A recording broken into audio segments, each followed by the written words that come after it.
Sir বিশ্বাস করেন, একটা শিক্ষার্থীও একা বের হয়নি। আমি এই টুলেই বসা ছিলাম। প্রতিটি বাচ্চার সাথে অভিভাবক ছিল। স্যাররা আমার দিকে চেয়ে বলল, দ্রুত থানায় যান, পুলিশে ইনফর্ম করুন, আপনার মেয়েকে কেউ চুরি করে নিয়ে গিয়েছে। সন্দেহভাজন ব্যক্তির নাম জানান। আমি উন্মাদ হয়ে গেলাম। একরাম ভাইকে ফোন দিয়ে জানালাম। বুঝতে বাকি রইল না কে সেই জালিম, পাষণ্ড। দেশে আর আমি কি করব ভেবে পাচ্ছি না। দিকভ্রান্ত নাবিকের ন্যায় করুণ চোখে এদিক ওদিক তাকাচ্ছি। হুশ হলো মাহিনের স্কুলে যেতে হবে। মাহিনকে দোকানে রেখে একরাম ভাইসহ থানায় গেলাম। জিডি করলাম মিতাকে সন্দেহ করে। পরে ভাইজান রিকশাযোগে আমাকে দোকানের সামনে নামিয়ে দিল। তিনি উৎকণ্ঠা নিয়ে বাসায় ফিরে গেলেন। আমি মাহিনকে নিয়ে বাসায় চলে গেলাম। এসে একাই চলে আসতে পারবে। আমি বাসার গেটে পা রাখতে দেখি বাড়ির দারোয়ান চান মিয়া আয়রার সাথে গল্প করছে। আমি অবিশ্বাস্য চোখে আয়রার দিকে চেয়ে রইলাম। আয়রা ভীত সন্ত্রস্ত চোখে আম্মু বলে আমাকে জড়িয়ে ধরল। আমি হো হো করে কেঁদে ফেললাম। চান মিয়াকে জিজ্ঞেস করলাম, চাচা, ওকে কে এনে দিল? আমি তো কাউকেই দেখিনি। ওকে একা পেলাম গেটের ভেতরে। আমি আয়রাকে নিয়ে বাসায় চলে গেলাম। আমার রুমে নিয়ে ওকে জিজ্ঞেস করলাম, তোকে স্কুল থেকে কে নিয়ে গেল মা? আমি চিনি না আম্মু। আমাদের বাসায় যে একজন মহিলা ছিল কয়দিন আগে, সে নাকি? না আম্মু, পুরুষ মানুষ ছিল উনি। আমি অদ্ভুত চোখে তাকিয়ে আছি আয়রার স্বাভাবিক আচরণে। ওকে জেরা করতে লাগলাম আসামির মতো। কোন পুরুষ? কি বলল তোমাকে? তুমি আমি ছাড়া অন্য কারোর সাথে স্কুল থেকে বের হলে কেন? কতদিন মানা করেছি? অপরিচিত কারো থেকে কিছু খাবে না, অপরিচিত কারোর সাথে কোথাও যাবে না। চোখ কড়মড়িয়ে বললাম। সেই মামা আমার হাতে ম্যাঙ্গোবার দিয়ে বলল, আয়রা, তোমার আম্মু ব্যস্ত দোকানে, আমি তোমার মামা হয়ে আমাকে পাঠিয়েছি তোমাকে নিয়ে যেতে বাসায়। আমি তাজ্জব চোখে আয়রাকে দেখছি আর শুনে যাচ্ছি একাগ্রস্তিতে। তারপর তারপর সে আমাকে রিকশায় করে একটা মার্কেটে নিয়ে গেল। বলল তার নাকি কি কাজ আছে সেখানে। তারপর আমাদের বাসার গেটের সামনে রেখে বলল, যাও বাসার ভিতরে। এরপর সে চলে গেল। সে কি তখন কোথাও ফোনে কথা বলেছে? বলেছে। কি বলেছে মনে আছে? বলল, কি করব এখন? পরে না আমি ফেঁসে যাই। এসব আমার আর কিছুই মনে নেই আম্মু। আর কোনোদিন কারোর সাথে বের হবে না, মনে থাকে যেন। আমি কাউকে পাঠাইনি, তোমাকে চুরি করে নিয়ে গিয়েছে। পরে বিক্রি করে দিত ছেলে ধরার কাছে। আবার তারা অন্য জায়গায় বিক্রি করে দিত। তাদের কথা না শুনলে মারধর করত, বুঝলি? আয়রা ভীষণভাবে ঘাবড়ে গেল। সরু চোখে আমার মুখ পানে চাইল। ও মা গো বলে কাঁদো কাঁদো গলায় আমাকে ঝাপটে ধরল। আমি ইচ্ছে করে ভয় পাইয়ে দিলাম, যেন আর কারো সাথে সে কোথাও না যায়। আমার বুক ধরপড় করতে লাগলো পানি থেকে ডাঙায় তোলা মাছের মতো। চিন্তায় পড়ে গেলাম, যদি মিতায় না হয় তাহলে কি হতে পারে এই লোক? নিরুপায় হয়ে হিসাবটা নিজের মতো করে মিলিয়ে নিলাম। হয় এহসান মিতাকে বলেছে, মিতা নিজের সেফ থেকে তার ঘনিষ্ঠ কাউকে দিয়ে আয়রাকে সরিয়ে নিয়েছে, নয়তো শুধু মিতাই এ কাজ করেছে। যেন আমি মামলা তুলে এহসানকে মুক্ত করে আনি, কিন্তু পারল না কাজটা কাঁচা হয়ে যায় বলে। এহেন পরিস্থিতিতে একটা পাগলেরও সন্দেহের তীর তাদের দুজনের দিকেই বিদ্ধ করবে, রক্ষা পাবে না। সাংঘাতিকভাবে তাদের পাতা ফাঁদে তারাই আটকে যাবে। এহসান ও মিতার প্রতি আমার ঘৃণা ও অবজ্ঞার স্তর আরও কয়েক ধাপ উঁচুতে উঠে গেল হুড়হুড় করে। সেদিন আর দোকানে গেলাম না। নিজের জীবনের উপরে একঘেয়েমি হানা দিল। সংসারের নিত্য গৃহকার্য, সন্তানদের দেখভাল, ওদের স্কুলে আনা নেওয়া, বাজার করা, দোকানের তদারকি, অর্থের যোগান করা, এত সব কিছু দমকা হাওয়ার মতো উড়ে এসে জুড়ে বসলো আমার ঘাড়ে। নাভিশ্বাস আসার উপক্রম আমার, তাই আর দেরি করলাম না। সেদিন পরন্ত বিকেলেই মাকে ফোন দিলাম। আয়রার বিষয়ে জানিয়ে মাকে ওদের কাছে চলে আসতে অনুরোধ করলাম। মা এক কথায় রাজি হলো, 7-5 না ভেবে। কিন্তু আমি জানি মায়ের পিছুটান রয়েছে সংসারে অনেকভাবে। ওনার নারকেল সুপারির বাগান, অনেকগুলো হাঁস মুরগি, এক ঝাঁক কবুতর, সবজি বাগান, আরও কত কি। তবুও কন্যার কল্যাণের জন্য মা তার সব বিসর্জন দিতে রাজি। আহারে, আমার মা জননী।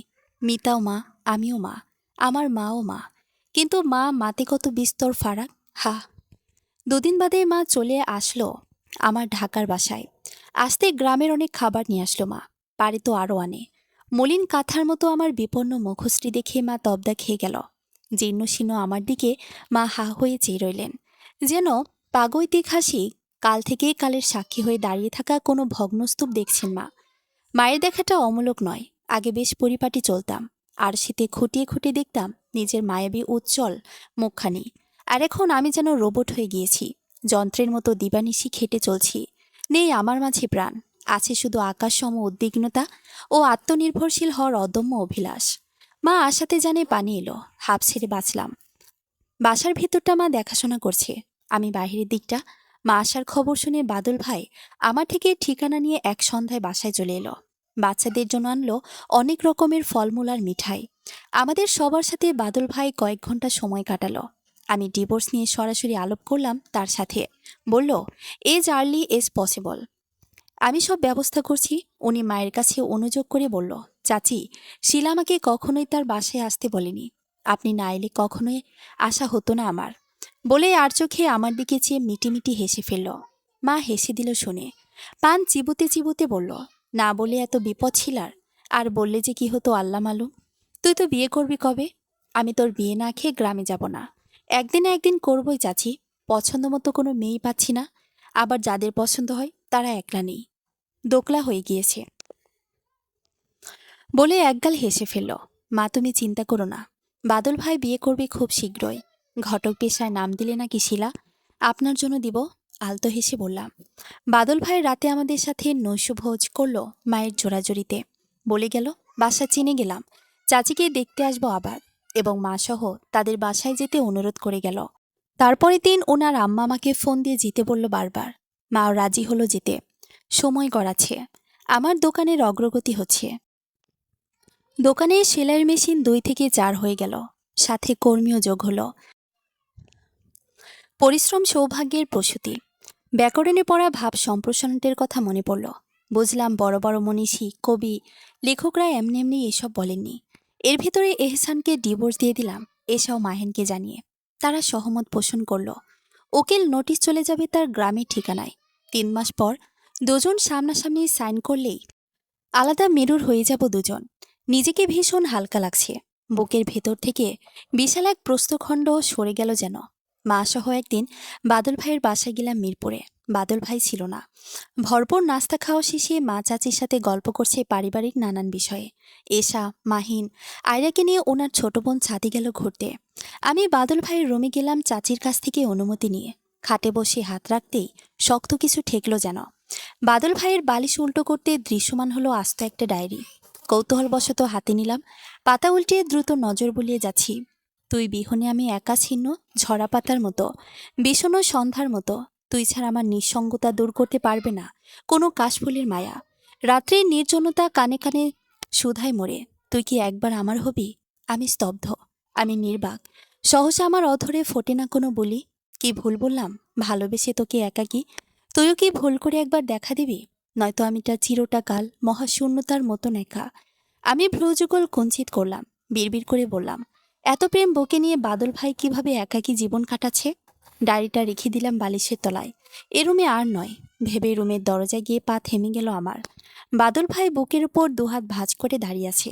এক পায়ের উপর দিয়ে তার পা পেঁচিয়ে আসা। শাসনের সুরে বললাম, পথ ছাড়ুন বলছি। উনি আমার চুলের মাঝে ঘনিষ্ঠভাবে নাক ডোবালেন। দুচোখ বন্ধ করে জোরে নিঃশ্বাস নিলেন। আহ, কি স্বর্গীয় ঘ্রাণ! এবার যেতে পারিস বলে সরে দাঁড়ালেন। আমি রেগে গেলাম। এমন করলেন কেন? এটা অসভ্যতামি হয়ে গেল না? প্রেমিক মানেই অসভ্য, জেনে রাখ। তুই আমার বাসায় এসেছিস, তাই একটু অধিকার ছিনিয়ে নিলাম। আকাশি রঙের শাড়ি পরা তোকে দেখে নিজের ওপর নিয়ন্ত্রণ হারিয়ে ফেললাম। সরি শিলা, খুব সরি। মেঘমুখে ওনার পাশ কাটিয়ে চলে এলাম। আরও কিছুক্ষণ থেকে আমরা চলে এলাম আমাদের বাসায়। দেখতে দেখতে 3 মাস হয়ে গেল। বাচ্চাদের ফাইনাল পরীক্ষা শেষ হয়ে গেল।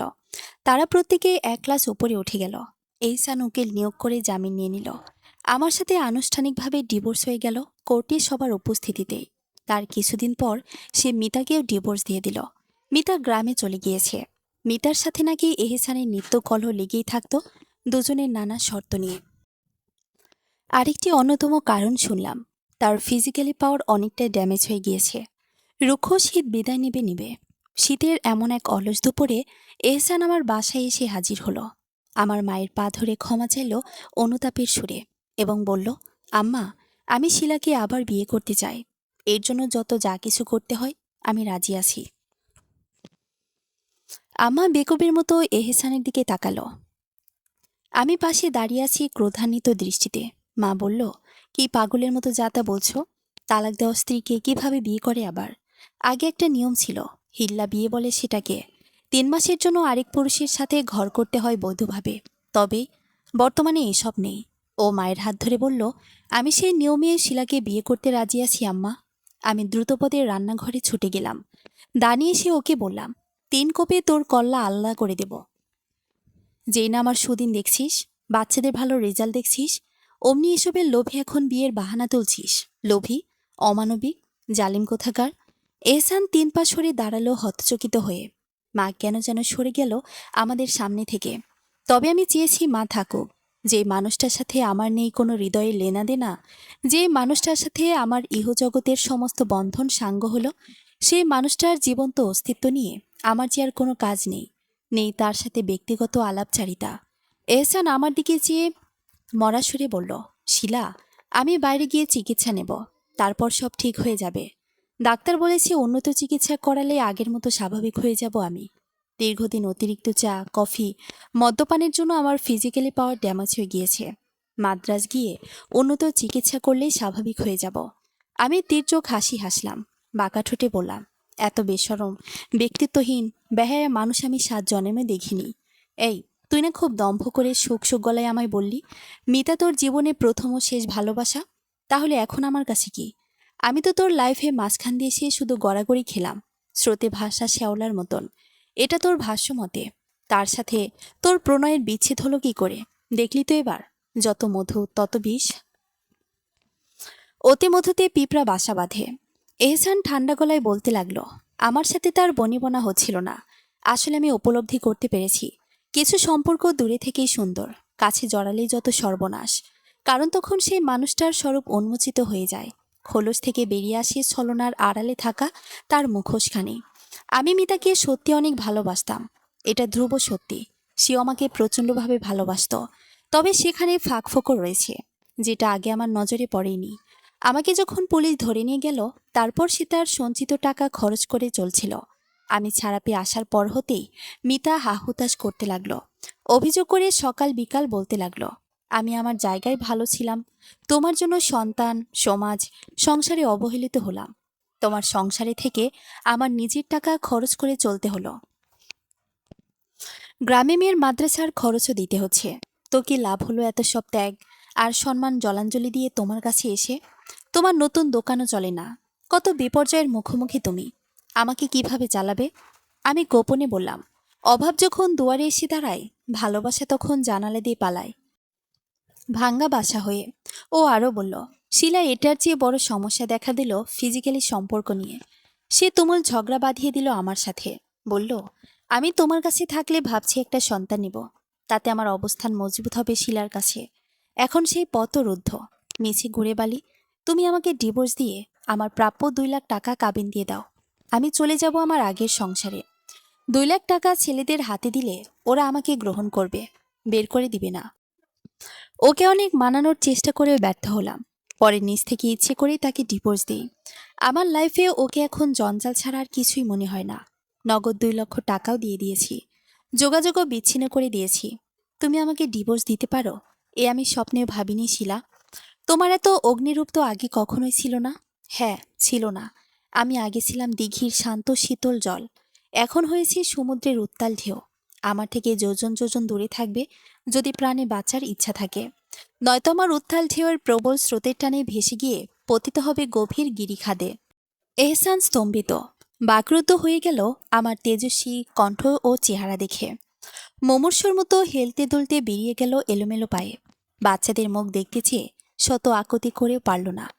এসা বাকি 2 ভাই বোনকে নিয়ে তার রুমের দরজা বন্ধ করে দিয়ে ভেতরে বসে রইল। ও চলে গেল। সেজু খালাকে ফোন দিলাম, মিতার অবস্থা জানতে চাইলাম। এহসানের বলা কতটা সত্যি তা স্পষ্ট হওয়ার জন্যই। মা আমার পাশেই বসা ছিল। খালা বলল, এদিকে ধুন্ধুমার অবস্থা। মিতাকে তার ছেলেরাও বাড়ির সবাই বের করে দিয়েছে। বাড়ির মুরব্বীদের কথা হলো, তুই এ বাড়ির বউ হয়ে দুঃসম্পর্কের ভাগ্নি জামাইকে বিয়ে করেছিস। মুন্সিবাড়ির মানিজ্যত ধুলোয় লুটালো তোর জন্য। এই বাড়ির সমস্ত কিছুর থেকে তুই অধিকার হারালি। তুই এ বাড়িতে থাকতে পারবি না। তবে তোর ছেলেরা তাদের মা হিসেবে চাইলে তোকে ঘরে জায়গা দিতে পারে। কিন্তু তার ভরসাস্থল ছেলেরাও মুখ ফিরিয়ে নিল। বিমুখ হয়ে ওরা বলল, ওনার জন্য রাস্তাঘাটে পা রাখতে পারি না। সবাই জিজ্ঞেস করে বাজে ইঙ্গিত দিয়ে। সুতরাং এমন মাকে আমাদের লাইফে প্রয়োজন নেই, যে মায়ের জন্য দুর্নাম রটে গেল পুরো গ্রামে। পরে ছেলেদের বেয়ারা আচরণে কাঁদতে কাঁদতে বাড়ি ছাড়ল। বাবার বাড়িতেও ঠাঁই মেলেনি মিতার। তারাও নাকি তার সাথে সম্পর্ক ছিন্ন করে দিয়েছে আরও আগেই। শুনলাম এখন চরের দিকে একরুম ভাড়া নিয়ে একাকী জীবনযাপন করছে। কে মর্যাদার জীবন ছিল স্বামীর সংসারে। কথায় আছে না, সুখে থাকতে ভূতে গিলায়। অতি লোভে তাঁতি নষ্ট, নিজের পায়ে নিজেই কুড়াল মারল। ছি, মেয়েলোকে দুর্গতির জিন্দিগির জন্য নিজেই দায়ী, আর কেউ নয়। আমি তার পরের মাসে বাসা চেঞ্জ করে ফেলি। হারামিটা যেন যখন তখন হুটহাট না এসে পড়তে পারে। একরাম ভাইকেও মানা করেছি যেন না বলে। আমার নিরানন্দ জীবন পার হচ্ছে জীবনের নিয়মে। সে কোথায় আছে না আছে আমরা কিছুই জানি না, কোনো খোঁজ খবর রাখছি না কেউ। এভাবে কেটে গেল আরো কয়েক মাস। আমার নিষ্ঠা, ধৈর্য, সততা, অক্লান্ত পরিশ্রম, মেধা ও সময়ের পিঠের সরি হয়ে সুই সুতা ফোর সেলাই ঘর এগিয়ে গেল বহুদূর। তাকাতে হয়নি পিছনে। সুখ্যাতি ছড়িয়ে পড়ল সব দিকে। সংগ্রামী নারী উদ্যোক্তা হিসেবে আমি শিলা হোসেন অনেকের চেনা প্রিয় মুখ হয়ে যাচ্ছি। অনুকরণীয় হয়ে উঠছি বহু টানাপোড়েনে থাকা নিষ্পেষিত নারীর। এদিকে বছর শেষে বাদল ভাই বিয়ে করে ফেলল পরিবারের চাপে। বিয়েতে মা সহ আমরা সবাই গেলাম। ওনার আবদার অনুযায়ী ফুলসজ্জা সাজিয়ে দিলাম আমার নিজের হাতেই। মা ও নানুর ঐকান্তিক আদরের যত্নে তরতর করে বেড়ে উঠছে আমার কলিজার 3 সন্তান। ক্লাসের দিক থেকেও আরেক ধাপ ওপরে উঠে গেল। ওদের দেখলে আনন্দে অন্তরখানি জড়িয়ে যায় আমার। গর্ব হয় নিজেকে নিয়ে। হয়তো আমি পেরে উঠছি। পৃথিবীতে যত বড় সমস্যাই হোক তা কখনোই চিরস্থায়ী হয় না। 2 বছরের মাথায় আমরাও তাকে ভুলে গিয়ে স্বাভাবিক জীবন পার করছি। জীবনের অজস্র বাঁক রয়েছে। কণ্ঠ কাকীর্ণ পথ চলায় কে কখন কোন বাঁকে চলে যায় তা আগে থেকে কোনো মহারিষিও বলতে পারবে না। কেননা এই বাঁকগুলো সব মসৃণ নয়, অ্যাব্রো থ্যাব্রো, উঁচু নিচু। এই রঙগুলো সব রংধনুর মতো উজ্জ্বল নয়। কোনোটা গাঢ় ধূসর, কোনোটা শুভ্র সাদা, কোনটা আধার কালো, কোনোটা আবার বেশ ঝলমলে। এই যে আমি শুরুতেই ছিলাম ঝলমলে ভুবনের বাঁকে, তারপর আবার চলে গেলাম এক ক্রোশ অন্ধকারের অতলে। এখন যাচ্ছি হয়তো শুভ্র সাদার বাঁকের ভুবনে। কিন্তু তবুও বুকের চিলেকোঠায় কি যেন নেই একটা। শূন্য শূন্য লাগে খানিক। একান্ত একজন মানুষ নেই। কি হয় না থাকলে, কি হয় না বলতে পারলে। ফোন কলে নাইবা বলল কেউ, আসো না বাইরে, গল্পে আড্ডায় কফির কাপে ঝড় তুলি। তুমুল প্রেমে হারিয়ে যায় মহাকালের দিকে। ও, নিঃশ্বাসটা বড় ভারী হয়ে এলো। জীবনের সব কথা সবাইকে বলতে নেই, কিছু কথা গোপন থাকতে হয় নিজের জন্য। আজ ফাগুনের কোনো এক শুক্রবার, চারিদিকে পাতা ঝরা রঙিন বসন্ত। ফাগুনের উদাসী ঝিরে ঝিরে হাওয়া বইছে। ফুলে ফুলে ছেয়ে আছে সোহরাদ্দি উদ্যান। আমার সাথে আছে আরও কয়েকজন শুভাকাঙ্ক্ষী। ক্ষুধার্তদের রাজকীয় ভোজন করাচ্ছি আমি। অনেক দিনের এই ইচ্ছে ছিল আমার, যদি কোনোদিন নিজে স্বাবলম্বী হতে পারি, প্রতি মাসে একবেলা করে গরিব অনাহারীদের খাওয়াবো আমি। এদের জোগাড় করেছি আমার সেলাইকর্মী ছেলেমেয়েরা। আমি নিজ হাতে সবার প্লেটে খাবার বেড়ে দিচ্ছি। একদম শেষ মাথায় গিয়ে খাবার দিতেই আমার হাত থেমে গেল। কেমন যেন চেনা লাগছে লোকটাকে। বুভুক্ষুর ন্যায় সে আমার দিকে নয়, খাবারের দিকে চেয়ে আছে। কেবল ঘোলাটে চোখে আমাকে একবার দেখল রাজ্যের বিস্ময় নিয়ে। মুখ ভর্তি দাড়ি গোঁফ, বিদীর্ণ চেহারা, উস্কো খুস্কো চুল, ময়লা ছেঁড়া পোশাক, রুগ্ন শরীর। জিজ্ঞেস করলাম, আপনি? কণ্ঠকে খাদে নামিয়ে আস্তে করে জবাব দিল, শিলা, আমি ইহসান। আমি এতে উতে তাকালাম, সরে এলাম তার সামনে থেকে। মাঠের একপাশে একটা কাঠের বেঞ্চে বসলাম পায়ের উপর পা তুলে। না দেখান ভান করে এহসানকে দেখছি উপেক্ষা চোখে। সে মাথা নিচু করে খেয়ে যাচ্ছে। ক্ষুধা এমন এক জিনিস, সমস্ত লজ্জা সংকোচকেও ছাড়িয়ে যায়। আমি একবার এক অনাহারীর মুখে শুনেছি, সে বস্ত্রহীন হয়েও থাকতে রাজি, তবুও তাকে কেউ একবেলা আহার দিক।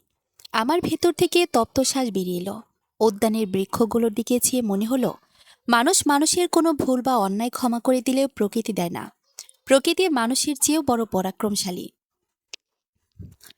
সে কড়াইগণ্ডায় পয় পয় করে হিসাব নিতে জানে। প্রকৃতি যেমন উদার, তেমনই নিষ্ঠুর। বর্তমানে আমি বেশ আছি, তাই বলে আমার গ্লানিময় দুঃসহ অতীত ভুলে যায়নি। অতীতকে ভুলে যেতে নেই। অতীতকে মনে করে সামনে এগিয়ে যেতে হয় প্রতিটি খাদে পড়া মানুষকে, যেন সেই কালো অতীতের পুনরাবৃত্তি না ঘটে জীবনে। খাবার পরিবেশনার দায়িত্বে থাকা ছেলেমেয়েদের একজনকে ডাক দিলাম।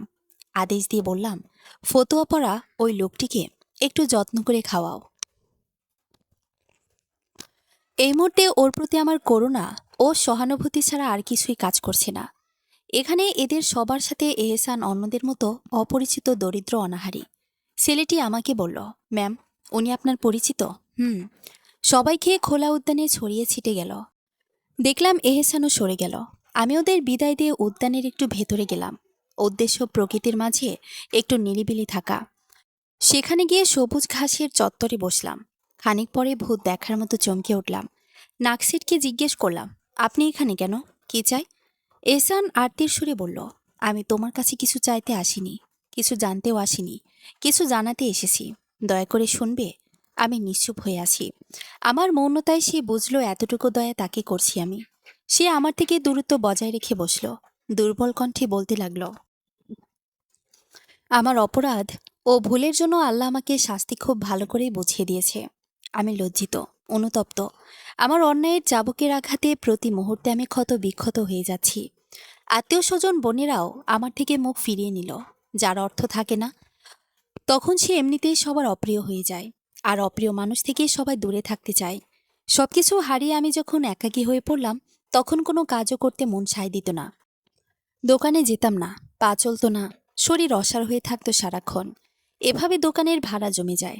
ব্যাংক থেকে টাকা উঠিয়ে দোকানের ভাড়া পরিশোধ করি। দোকানও ছেড়ে দিই। চিকিৎসার জন্য দেশের বাইরেও যাইনি। যাওয়ার প্রয়োজন যে ফুরিয়ে গেল আমার দোষেই। ব্যাংক থেকে তুলে আনা জমানো টাকা একসময় শেষ হয়ে যায়। বাসা ভাড়াও নিজের সব খরচ টেনে 4 মাস আগে বাসাও ছেড়ে দিই। বাসার জিনিসপত্র সব বেচে দিয়েছি। শরীরে নানা রোগ বাসা বেঁধেছে। আর নতুন বাসায় তেমন কিছু ছিল না। এরপর থেকে হাইকোর্ট মাজারের ভেতরেই থাকি। সেখানে নিঃস্বদের আশ্রয় দেওয়া হয়। সেটা এখন আমার শেষ আশ্রয়স্থল। ভাই, জানো তুমি নতুন বাসায় উঠেছ, তাই তোমাদের অনেক খুঁজেও আর পাইনি। তবে অনেক দূর থেকে তোমাকে মাঝে মাঝে দেখতাম দোকানের ভেতরে। এশা, মাহিন, আয়রাকে দেখতাম মাঝে মাঝে স্কুলের সামনে দাঁড়িয়ে। তুমি মোবাইল নাম্বারও চেঞ্জ করে ফেলেছ। তুমি সঠিক ছিলে, আমি ভুল ছিলাম।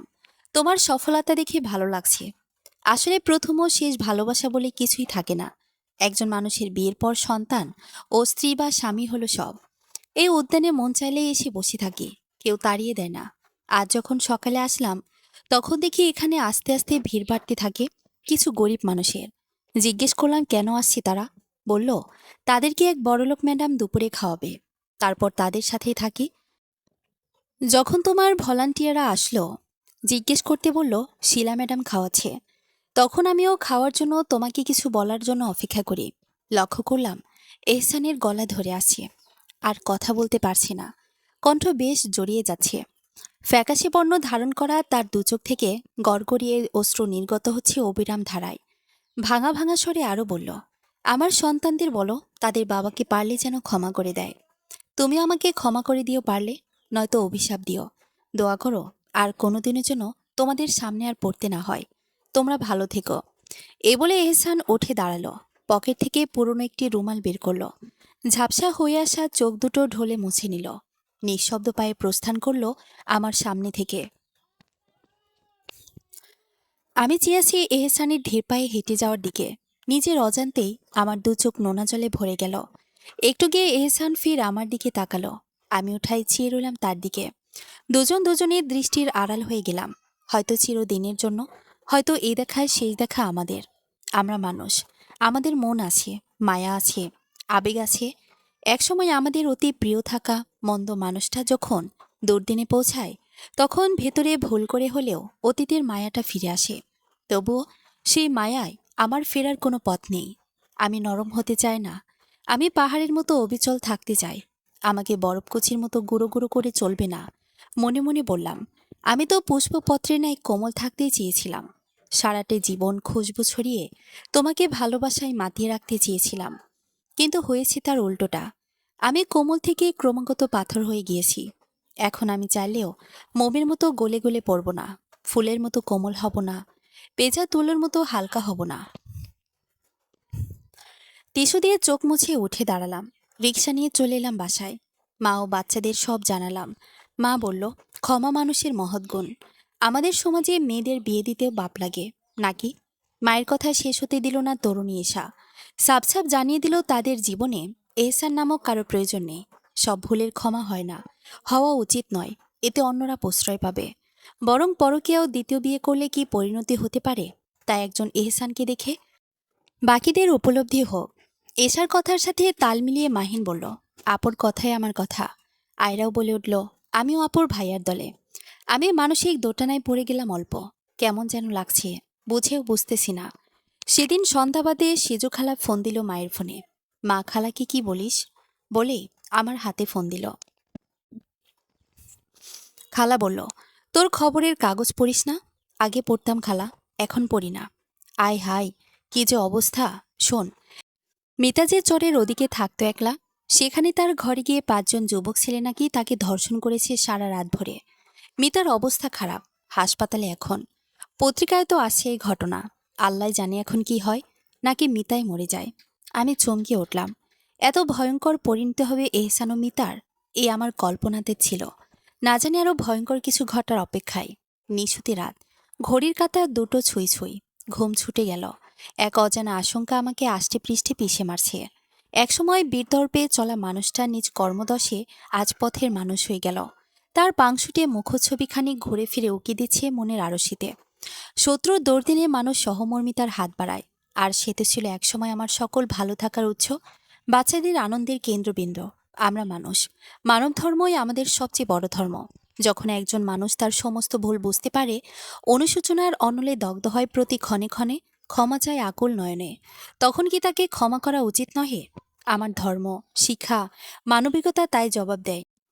কি করব ভেবে দিশেহারা আমি। ভাবনার দোলাচলে দুলছি অনবরত। বিছানার এপাশ ওপাশ করতে করতে আখি কোণে আবার ঘুমেরা দলে বেঁধে নেমে এলো। পরের দিন ওদের স্কুলে দিয়ে দোকানে আসলাম। কাজের প্রয়োজনে বাদল ভাইকে ফোন দিলাম। বাদল ভাইয়ের সাথে দরকার না হলে কোনো কথাই হয় না আজকাল। প্রসঙ্গত এহসানের বিষয়টা শেয়ার করলাম। শুনে বলল, তুই এখন কি করবি? এটা সম্পূর্ণই তোর পরিবারের সবার সিদ্ধান্ত। আমি এই বিষয়ে কোনো মত দিতেই ইচ্ছুক নই শিলা। তবে ভাবিয়া করিয়া কাজ, করিয়া ভাবিস না। দোকানের অগ্রগতি চোখে পড়ার মতো। মাঝে মাঝে নারী উদ্যোক্তাদের নিয়ে আয়োজিত বিভিন্ন সেমিনারে যাই আমি। অল্প স্বল্প করে নিজেও মাইক্রোফোনের সামনে গিয়ে 2-4 কথা বলি। সবার করতালিতে আন্দোলিত হই। আত্মবিশ্বাস বেড়ে যায় প্রবলতর। আমার প্রাতিষ্ঠানিক গণ্ডি আয় পাশ পর্যন্ত। অপরিণত বয়সে বিয়ে, সংসার, পরপর 3 সন্তান জন্ম দেওয়া, এই ব্যস্ত নগরীতে একা সংসারে একা হাতে ওদের লালন পালন করা, সব মিলিয়ে কেটে গেল বসন্তের পর বসন্ত। আটপৌরে জীবনের ঘেরাটোপে বন্দি থেকে আমি ভুলে গিয়েছি আমার স্বপ্নের কথা। উচ্চশিক্ষায় শিক্ষিত হয়ে উচ্চপদের চাকরি করা আমার পরিচয় হয়ে গেল সচ্ছল পরিবারের স্মার্ট গৃহবধূ। ভাবছি যে কোনো প্রাইভেট বিশ্ববিদ্যালয়ে পছন্দের সাবজেক্টে অনার্স মাস্টার্স কমপ্লিট করব। কেননা যেহেতু এখন ব্যবসায়িক প্রয়োজনে অনেকের সাথে ওঠা বসা হয়, তাই জানাশোনার পরিধি বাড়ানোর জরুরি হয়ে পড়ছে। ওদের নিয়ে বাসায় চলে গেলাম। মায়ের ফোন বেজে উঠলেই আমি রিসিভ করি। সেজো খালার ফোন। গভীর আক্ষেপের সুরে জানালেন, শুনছিস, মিতা মারা গেল। আমি বাকরুদ্ধ হয়ে গেলাম।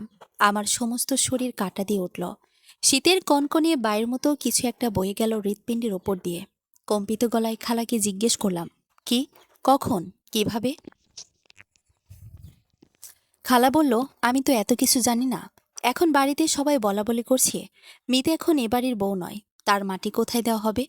তার বড় ছেলে কান্নাজড়িত কণ্ঠে বলছে, মা হিসেবে ও মানুষ হিসেবে কারো কবর দেওয়া নিয়ে কোনো বিধান নেই। যে কোথায় যে কাউকে কবর দেওয়া যায়। শোনো, রাখি। বাড়িতে কেয়ামত হচ্ছে যাচ্ছে রে। আল্লাহ, কি হইল এইসব? এমনিতেই মিতা অন্যদিকে খারাপ ছিল না, ভালোই ছিল রে। খালার থেকে ফোন রাখলাম। ভাবছি একজন মানুষ যতই মন্দ হোক, মৃত্যুর পর আমরা তার ভালো গুণগুলোই প্রকাশ করি।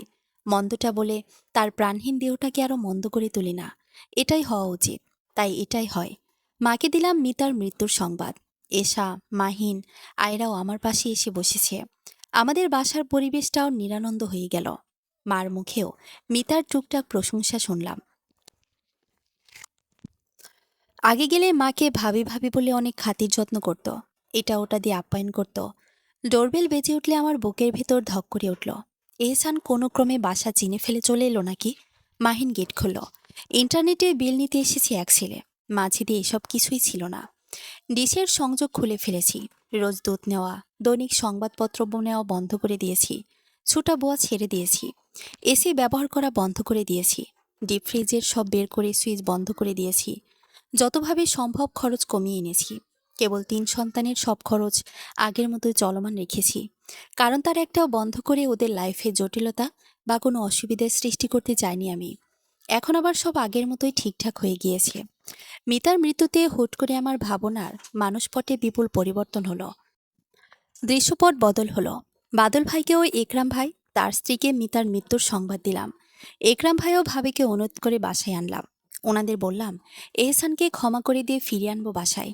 কিন্তু এত কিছুর পর কিভাবে? এসা উত্তেজিত হয়ে উঠল। তার বয়সটা এখন বেড়ায় আর উত্তেজনার। ভাইজান সিচুয়েশন ব্যাখ্যা করে এসাকে বুঝিয়ে নিলেন। দেখ মা, যেহেতু সেই মহিলা এখন এই পৃথিবীতেই বেঁচে নেই, তাহলে তোর বাবা সেই পথে আর যাওয়ার সুযোগও নেই। আল্লাহ তাকে যথেষ্ট পরিমাণে শাস্তি দিয়েছে। সবই তো হারালো সে। এসা বুঝে নিল বড় চাচার কথা। বলল, ঠিক আছে আম্মু, তোমরা যা ভালো মনে করো। কিন্তু আম্মু আব্বুকে ছেড়ে দিয়েছে, কিভাবে একসাথে থাকবে? আমার বড় যা বলল, তুই চিন্তা করিস না মা, আমরা বড় কোনো ইমাম থেকে এই বিষয়ে মাসালা জেনে নেব। যা হবে ধর্মীয় বিধান মতেই হবে, নয়তো না। কারণ বিয়ে ছাড়া তোর আব্বু এ বাসায় থাকা সম্ভব না। তোর আম্মুর জন্য সে এখন বেগানা পুরুষ। মা ও ভাই ভাবির সাথে পূর্ণ সহমত প্রকাশ করল। ভাই বলল, ওর হাতে কি মোবাইল আছে? সেটা আমি জানি না ভাইজান, তবে সেদিন বলল হাইকোর্ট মাজারের ভেতরেই সারাদিন থাকে, খুঁজে পেতে সমস্যা হবে না আমাদের। আচ্ছা, তাহলে কালই তুমি গিয়ে নিয়ে আসো ওকে। ভাইজান, আমি একা গেলে নাও আসতে পারে, আপনি সহ আমরা সবাই মিলে গেলে তখন না চাইলেও আসতে রাজি হবে। আচ্ছা, তাহলে কাল বিকেলে খালাম্মা সহ তোমরা সবাই তৈরি হয়ে থেকো। ওদের মুখ দেখলে আর বিমুখ হতে পারবে না। ভাইজান ও ভাবি নাস্তা খেয়ে চলে গেল। আমি খেয়াল করলাম একরাম ভাইয়ের অভিব্যক্তি। এহসানের কথা বলার সময় ওনার চোখে মুখে দরদ ছিল। ওনার মায়ের পেটের ভাই মায়া থাকাটা অমূলক নয়। কথায় আছে রক্তের বন্ধন যায় না কেউ খণ্ডন। মনে হয় উনি পরিস্থিতি বুঝে চুপ ছিল এই ৩ বছর। পাছে বাচ্চারাও আমি যদি ভুল বুঝিও নাকি, রাতে বিছানায় ছটফট করছি। অনিয়ন্ত্রিত আবেগের পিদিম আমার বক্ষপিঞ্জরায় দপ করে জ্বলে উঠল। কি প্রখর উজ্জ্বল আভাতার, কি বর্ণিল, কি স্বপ্নময়। আমি কল্পনা করছি এহসানকে নিয়ে। এখন তো আর মিতা নেই। এহসানোর ঢের প্রায়শ্চিত্ত হয়েছে। তাহলেও বাইরে গিয়ে চিকিৎসা করলে আগের মতো সুস্থ স্বাভাবিক হয়ে যাবে। নিয়ম অনুযায়ী আবার বিয়ে হবে।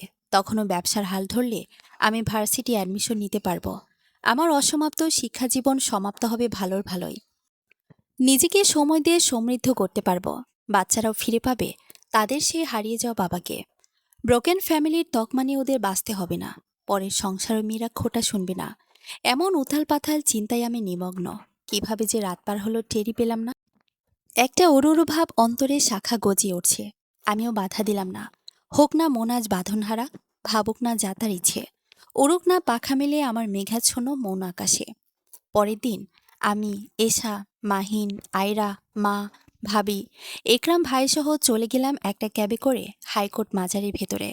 আমরা কেউ তার নাম্বারে আগে থেকে ফোন দিইনি। উদ্দেশ্য তাকে চমকে দেব, তবদা খাইয়ে দেব। আমরা সবাই বিশাল মাজারের সম্ভাব্য স্থানগুলোতে এহসানকে খুঁজছি। এদিক সেদিক উদ্বিগ্ন চাহনিতে তাকাচ্ছি সবাই। মাজারের বাইরের পিছন দিকটায় গেলাম আমরা সবাই। বাস্তুহারা মানুষগুলো পিছন দিকেও শুয়ে বসে দিন পার করে। এদের যে আর কিছু করার নেই পৃথিবীতে। চোখে পড়ল বেশ কিছু মানুষের জটলা। আমরা এগিয়ে গেলাম। ভিড়ের ভিতর কি হচ্ছে দেখাও বোঝা যাচ্ছে না। উপস্থিত মানুষগুলোর মুখেও কোনো রাগ নেই। তারা ধ্যানের মতো অবিকল চেয়ে আছে সামনের দিকে। ওদের সবাইকে পিছনে রেখে আমি লম্বা পায়ে এগিয়ে গেলাম। সেই ভিড়ের মাঝে দৃষ্টি নিক্ষেপ করলাম শিকারী চোখে নাই। আমি এহসান বলে চাপা আর্তনাতে মাটিতে বসে পড়লাম। দাঁড়িয়ে থাকা কিছু মানুষ আমাকে ধরে দাঁড় করিয়ে নিল। তারা বলল, আরে মারা যায়নি তো, নিঃশ্বাস এখনো ওঠানামা করছে, বুক ধরপড় করছে। উনি কে হয় আপনার? ওনাকে হাসপাতাল নিতে হবে জরুরিভাবে। আমি তাদের কথার কর্ণপাত করলাম না। ঘাড় ঘুরিয়ে ভাই ভাবিকে হাতে উঁচিয়ে ডাকলাম। তারা ব্যস্ত পায়ে ছুটে এলো। একরাম ভাই এহসানের পাশে হাঁটু মেরে বসে পড়লেন। বুঝলেন, নির্জীবের ন্যায় অসাড় হয়ে পড়ে থাকা দেহটার ভিতরে এখনো প্রাণ আছে। তিনি অন্যদের সাহায্যে এহসানকে ধরে গাড়ির ভিতর ঢোকালেন। আমরা গাড়ি রিজার্ভ করে নিয়ে এসেছিলাম। ঢাকা মেডিকেল হাসপাতালের ইমার্জেন্সি বিভাগে ভর্তি করালেন এহসানকে। উনিও ভাবি ছোটাছুটি করছে। আমি, মা, বাচ্চারা বারান্দায় অপেক্ষমান। কর্তব্যরত চিকিৎসকরা রোগীর পাশে অতিরিক্ত লোক না থাকতে নির্দেশ দিয়েছে। এভাবে কিছু সময় পার হয়ে গেল। হাতে থাকা মুঠোফোন টনটন আওয়াজে শব্দ করে উঠল। রিসিভ করলাম। সেজু খালা কুশলাদি জিজ্ঞেস করার পর বিষকণ্ঠে বলতে লাগলেন, তোর কি আফসোস হইতাছি জামাইরে তালাক দিলি বইলা? এটা কেন বলছো খালা? বলছি কেন, ধর, এখন তো মিতা এই দুনিয়াতে নাই। তোর মনে হয়তো এমন কথা ভুল করে হলে আইতেই পারে যে তারে তালাক না দিলেই পারতাম। আমি চুপ করে আছি। আমার নীরবতায় খালা কি বুঝলেন জানি না, রাগে গজগজ করে বলতে লাগলেন, সাইরা দিয়া খুবই ভালো কাম করছস। অন্য বেটির পিছিয়ে বিলাইয়ের মতন শোকশোক করা পুরুষ মানুষের লগে অশান্তির জিন্দিগি পার করার চাইতে একলা জীবন মেলা ভালা। আর কিসের একলা তুই? কি সুন্দর চাঁদের মতো তিনখান পোলা পাইন আছে। খালা এখন আবার নতুন করে কি হলো? মিতার সবচেয়ে খাতির ছিল আমগর বাড়ির জাল লগে। হে মেলোক অন্যদের গলা ধরিয়া কানতে কানতে কয়, হায়রে সমাজ, হায়রে ছেলেরা, তোর মা কি পাপ করেছে নাকি? কি হইতো মাইনা নিলে? তোর বাইর করে দিলি বইলা এই কঠিন মরণ হইল ভাবির। কি ভালোবাসা ছিল এহসান ভাইয়ের লগে। মনে হয় ১৬ বছরের কিশোরী আর ২০ বছরের তরুণ প্রেম করতেছে। প্রতি সপ্তাহে বৃহস্পতিবার ঢাকা থেকে বাইক চালায় আসতো গ্রামে। মিতা ভাবি নামাজের বিছানায় থেকে কত যে কথা কইতো। কতদিন কথা কইতে কইতে চুলার তরকারি পুইরা গেছিল। কত টাকা পয়সা দিছে তার কোনো হিসাব নাই। দুজনেই সমান বয়সে ছিল, তাই তুই তুকারি করে বলতে পারত তারা। মিতা ভাবির শোকে এহসান ভাইও মইরা যাইব, বুঝলি? এমন আরও কিচ্ছা কাহিনী যে পতির মতো ঢুলে ঢুলে পড়তে শুনলাম আমি। আমি মনে মনে চিন্তা করি, এই হারামির বাচ্চা হারামি। আমার বঞ্জির জায়গাটা কই, নাতিগোর জায়গা কই? খালাই সব শুনতে ভালো লাগছে না, আর খুব খারাপ লাগছে। রাখি বলে ফোন লাইন কাটলাম। মুহূর্তে আমার নিজের উপর রাশি রাশি ঘৃণা জন্মে গেল। ছি, এই বেইমানির জন্যই গত রাতে আমার দরদ উতলে উঠল তকবক করে। আবার এখন সে মরে গিয়েছে ভেবে আর্তনাদ করলাম। হুঁ, না, আমাকে পাহাড়ের ন্যায় অবিচল হতে হবে, বজ্রের ন্যায় কঠিন হতে হবে। সে যে আবার এমন করবে না, এর কোনো নিশ্চয়তা নেই। আমি ইকরাম ভাইকে ডেকে খালার কথাগুলো বললাম এবং আমার জীবনে তার প্রয়োজন ফুরিয়ে গিয়েছে জানিয়ে দিলাম। উনি বললেন, জীবন তোমার, সিদ্ধান্তও তোমার, সেখানে আমার কোনো হস্তক্ষেপ করা একেবারেই অনুচিত। যতই খারাপ হোক, আমার তো মায়ের পেটের ভাই, আমি ফেলে দিতে পারবো না। আমি তো আপনাকে ফেলে দিতে বলছি না ভাইজান, আমার এখানে থাকতে কোনো অভিরুচি হচ্ছে না। আমি ওদের নিয়ে বাসায় চলে যাচ্ছি। ঠিক আছে, সাবধানে যাও। আমি, মা, বাচ্চারা বাসায় চলে আসলাম। ভাই ভাবি হাসপাতালে রয়ে গেল। এসে এত সময় চুপ ছিল, একটি কথাও বলেনি। বাসায় ঢুকতেই তার মেলানো দুটো ফাঁক হলো। আমার দিকে দৃষ্টি তাক করে বলল, তোমার খালা কি বলছে? তা তোমার রিপ্লাই শুনে আমি বুঝতে পেরেছি। আরও বলো, তাকে ফিরিয়ে আনবে? যে পিতার জীবনে সন্তানের চেয়ে তৃতীয় নারী গুরুত্বপূর্ণ হয়ে ওঠে, সে পিতাকে আমি ঘৃণা করি, অস্বীকার করি। করো আরও ক্ষমা তুমি। শোনো আম্মু, কিছু মানুষের কিছু ভুল ক্ষমার অযোগ্য। এদের প্রাপ্য সাজাটুকুর পথ রুদ্ধ করতে নেই। আমি কখনো চাই না সে আমাদের জীবনে কামব্যাক করুক। সে চলে যায়, তাকে যেতে দিতে হয়, পিছু ডাকতে নেই। তোমার জীবন নামক বৃক্ষ হতে যে ফুল অসময়ে ঝরে গেল, সে ফুল কুড়িয়ে আবার সুবাস নিতে চাও কেন? ওই একজন ছাড়া তোমার জীবনে বাকি সবাই তো আছি আমরা। অমন নষ্ট একজন থাকার চেয়ে তোমার একাকী বিশুদ্ধ জীবন অনেক সুন্দর, নির্মল। খামাখা তাকে জড়িয়ে কেন নিজের জীবনটাকে দূষিত করবে? বকবক করিস না মেয়ে, রুমে যা তুই। মৃদু ধমকে এশাকে সরিয়ে দিলাম আমার সামনে হতে। ভাবছি এসএসসি পরীক্ষা দেব। এতটুকুন একটা মেয়ে কত জীবনবাদী ভারী ভারী কথা বলতে শিখে গিয়েছে। এশা চলে গেলে মা আমাকে আস্তে করে বলল, এশা যা বলছে হক কথাই বলেছে।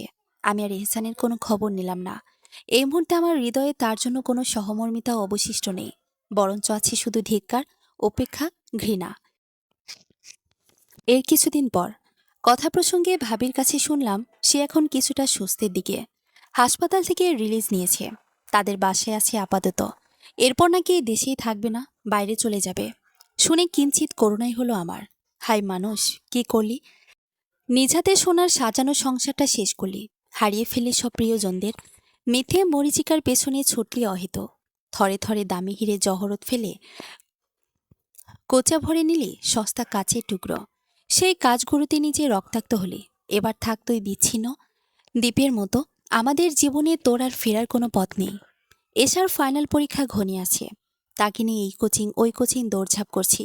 ও আমার প্রথম সন্তান, প্রথম মা হওয়ার প্রগাঢ় অনুভূতি।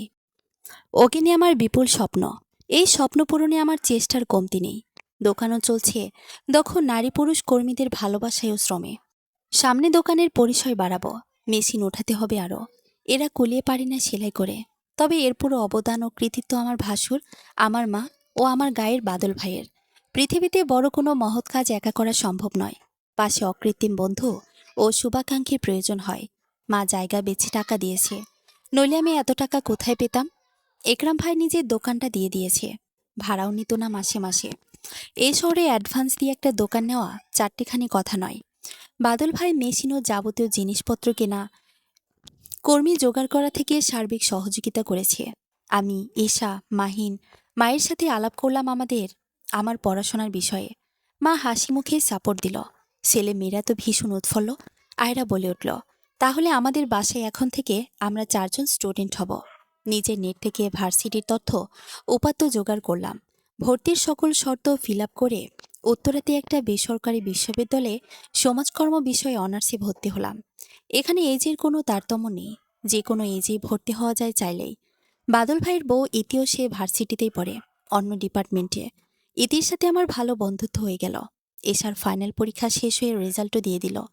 এসে এখন কলেজে পড়ে বিজ্ঞান বিভাগে। বাদল ভাইয়ের বড় ভাইয়ের ছেলে নিশান ও এশার ক্লাসমেট। এদের বন্ধুত্বটা চোখে পড়ার মতো। কয়েক মাস পর এহসান দেশ ছেড়ে চলে গিয়েছে। যাওয়ার আগের দিন ভাই ভাবিকে নিয়ে আমার বাসায় এসেছে। সে ওদের সামনেই অশ্রুভেজা কণ্ঠে বলল, আমি ফিরে আসতে চাইলেও জানি তুমি সেই সুযোগ দিবে না, তাই ফিরে আসতে আর চাইও না। হয়তো আর কোনোদিন দেশে ফিরবো না।